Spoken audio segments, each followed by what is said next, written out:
सर्वांना नमस्कार। शुरू करने से पहले मैं एक सवाल पूछना चाहूँगा आप सभी से। जवाब मुझे पता है पर फिर भी पूछूंगा। क्या आपको लोगों की मदद करना अच्छा लगता है? यस। और कैसा महसूस करते हो आप? बहुत खुशी। अच्छा लगता है ना? अगर मैं कहूँ कि you have in your hands the ability to make life better for a particular group of people, एक कोई ऐसा समाज के लोग हैं जिनकी ज़िंदगी आप बेहतर बना सकते हो, जिनकी जान बचा सकते हो, आप उनका बलात्कार होने से बचा सकते हो, उनको घर से निकालने से आप बचा सकते हो, और उसके लिए आपको ज़्यादा कुछ नहीं करना है। आपको बस इस समाज को समझ के लेना है, उतना ही करोगे तो क्या आप वो कदम उठाओगे? जरूर। यस। मैं बात कर रहा हूँ LGBTIQA कम्युनिटी की, और कुछ उदाहरण दूंगा कि किस तरह से LGBTIQA कम्युनिटी के साथ भेदभाव होता है, उनके साथ हिंसा होती है, उनकी हत्या होती है। कितने लिंग होते हैं? एक जब बच्चा पैदा होता है तो कितने लिंग में उसको आप डिवाइड करते हो? ये बहुत कम लोगों को पता है। अधिकतर लोगों का जवाब होता है दो, स्त्रीलिंग और पुल्लिंग। बट कुछ बच्चे ऐसे भी पैदा होते हैं कि जिनके शरीर को देख के आप ये बता नहीं सकते कि ये स्त्रीलिंग है या पुल्लिंग है। कई बार ऐसे बच्चों की पैदा होते ही माँ बाप हत्या कर देते हैं, क्योंकि लोगों को लगता है कि ये कोई किस्म का शाप है और इनकी हत्या कर देंगे तो वो शाप से मुक्त हो जाएंगे और दोबारा जब जन्म लेंगे तो वो स्त्री या पुरुष के रूप में जन्म लेंगे, कि इनकी शापित जिंदगी की इससे अच्छा की हत्या कर देते हैं। ये एक उदाहरण है। कई ट्रांसजेंडर व्यक्ति रहते हैं कि जिनका शरीर एक लिंग का होता है लेकिन उनकी मन और आत्मा दूसरे लिंग की होती है। जैसे कि समझो कोई बच्चा है जो पैदा हुआ है, उस दिखने में आपको लड़के की तरह दिख रहा है लेकिन उसका मन और आत्मा औरत का होता है। क्या आप अंदाज़ा लगा सकते हो जब ऐसा कोई बच्चा पैदा होता है या ऐसा कोई बच्चा बड़ा हो रहा होता है, तब वो पहली बार अगर लिपस्टिक लगाता है या गुड़िया के साथ खेलता है तो उसको पहले थप्पड़ लगाने वाले कौन होते हैं?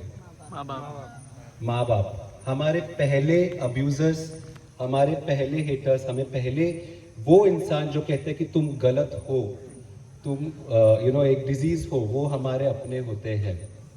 हमारे यहाँ पे ऐसे भी किस्से आए कि एक समलैंगिक स्त्री, लड़की जब अपने माँ बाप को बताती है कि मैं लेस्बियन हूँ, तो फैमिली असिस्टेड रेप होता है उनके ऊपर। माँ बाप को लगता है कि इसने शायद किसी पुरुष के साथ कभी लैंगिक संबंध नहीं किए हैं, तो इसको लगता है कि ये लेस्बियन है, और फैमिली असिस्टेड रेप होता है इन औरतों के ऊपर।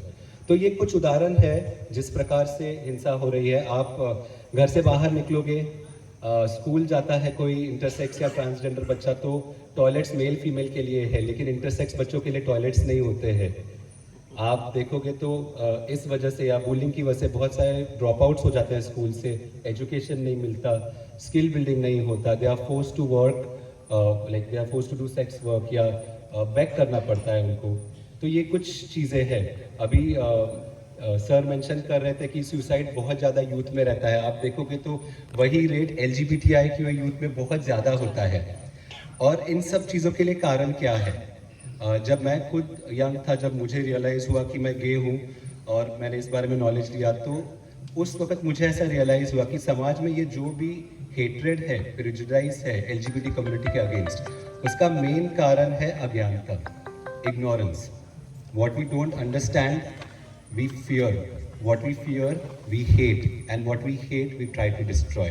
और उस वक्त मैंने ये फैसला ले लिया कि अगर मुझे और हम सबको जो एक समान और समावेशक समाज बनाने चाहते हैं, उनको अगर ये कम्युनिटी के लिए कुछ करना है तो सबसे पहले हम लोग को इसके बारे में अवेयरनेस क्रिएट करनी है।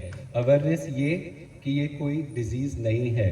World Health Organization, which is a global authority on matters like this, has clearly stated way back in 1999 that homosexuality or transgenderism is not a disease. There is no scientific proof that it can be cured or altered. तो कोई सवाल ही नहीं आता कि आप इसको ठीक करो, क्योंकि ये डिजीज़ है ही नहीं। बहुत सारे लोगों को ये मिसकंसेप्शन होता है कि ये कोई किस्म की चॉइस है।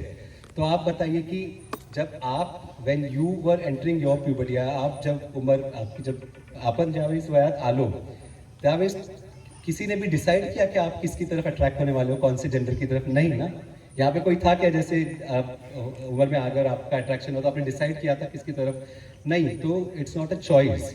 और ऐसे बहुत ही मिसअंडरस्टैंडिंग्स है। लोगों को लगता है कि ये एक फॉरेन कॉन्सेप्ट है, ये एक मॉडर्न कॉन्सेप्ट है, लेकिन अगर आप हमारी महाभारत पढ़ोगे, आप हमारे ग्रंथ पढ़ोगे, अगर आप मंदिरों में जाओगे, तो महाभारत में Shikhandi is a trans man, जो कि एक राजा है और जो कि जीतता है उसकी जो भी जंग थी उसमें।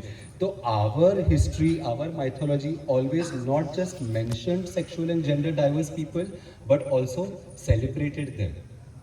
सो ये सब बातें मैं चाहता हूँ कि आप, अगर आपने अब तक इन सब बातों के बारे में नहीं सोचा है तो सोचिए। ऐसा हो सकता है कि वह व्यक्ति कोई आपकी ज़िंदगी का जान पहचान वाला व्यक्ति हो, कोई आपका अपना हो। ऐसे बहुत सारे व्यक्ति लोगों ने खो दिए हैं क्योंकि उनको पता भी नहीं था कि उनके लाइफ में ऐसा कोई व्यक्ति है और वो इन चीज़ों से जूझ रहे थे। ये व्यक्ति आपका दोस्त हो सकता है, आपका कलीग हो सकता है, आपका भाई हो सकता है, किसी केस में आपके पेरेंट्स भी हो सकते हैं। और जब आप इन विषयों पे बात करोगे और इन विषयों के बारे में आपकी जो धारणाएं है कि एक्सेप्टेंस है, ये आप दिखाओगे, तो आपके आजू बाजू में जो ऐसे व्यक्ति है उनको भरोसा मिलेगा, उनको साहस मिलेगा कि वो भी आपके सामने आए खुले तौर पे और अपने आप को व्यक्त करे और वो जैसा जीना चाहते हैं वैसा जिए और इससे उनकी जान बच सकती है। और आखिर में मैं यही कहूँगा कि प्रेम म्हणजे प्रेम असतं, तुमचं आमचं सेम असतं। थँक्यू।